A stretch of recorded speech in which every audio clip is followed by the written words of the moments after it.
Hey Jamal, how are you? I'm fine. How are you? Good. I also have Adrian and Josh. Hi How's it guys. going? Good. How are you guys? Right. So we were actually wondering, we were talking a little bit and we wanted to know a little bit more about you. So I know that you like basketball. So I was wondering, how did you get into that sport? So growing up, I figured out that my mother was a very strict parent, and I was not allowed to hang out with kids at a young age. And for her to kind of compensate with that, I had to really find a sport that I could play close to my house, preferably my driveway. So she bought a basketball hoop, and I would say by the age of 4 or 5, I started practicing a lot. Whenever I would go outside, I would really only be right in the driveway. So pretty much that's when I first started to play, and then I had friends coming over, and my mom was okay with it because she can always just peek out the window and see who I'm with, and it would get me out of trouble. Okay. And how far did you get with basketball? So I never played high school basketball. I did a little street ball league here and there, but my main, I guess, basketball career came from playing in the Stockton All Star team when we traveled to Maryland for 3 days, and we play against teams like Monmouth, Ithaca, New Hampshire University, and then I also played intramurals, and I played all 4 years of that, and then I did 3 years of the All Stars, as I mentioned before, and yeah, that's about it. Basketball is my way to just stay in shape at this point now that I'm graduating. Oh, okay, cool. So you just mentioned that you're gonna graduate. So what are your plans after you graduate? So I applied for a master's program in Walden University, and I plan to go right into school after graduation. I graduate, I think, like May 9th or 8th, and my semester starts June 26th. Wow, that's pretty quick. What are you gonna go for? Master's in social work. Oh, okay, cool. Um, so I also wanted to ask you, like, so you say, like you got into basketball and you kind of have like a pretty good plan ahead of you. But what's like one obstacle that you've like come across in life?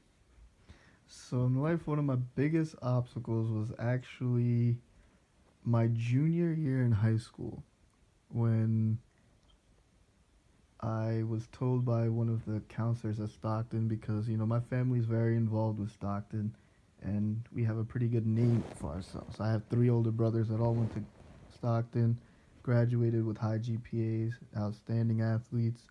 So I was expected to go to Stockton. One of the counselors told me that there was really no way for me to get into Stockton having a 2.7 GPA, and at the time I was really skipping classes and you know pretty much being a bad kid. So I think my biggest obstacle was just that part, being told like, hey, there's a chance that you won't even get into college. So that was pretty much a wake up call for me. Then I decided I would run track, became really good with track. Still actually didn't get into Stockton. I got into the EOF program. So Stockton really had no choice but to accept me. So I got lucky. That's interesting. Yeah. Um, but do you guys have any kind of questions or anything? Alright, I got some. You good. No, you good. Alright. What would you like to do with your degree in social work?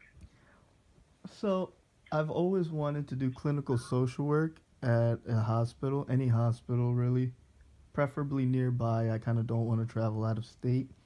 My dream job is to become a social worker for my middle school here in Brigantine.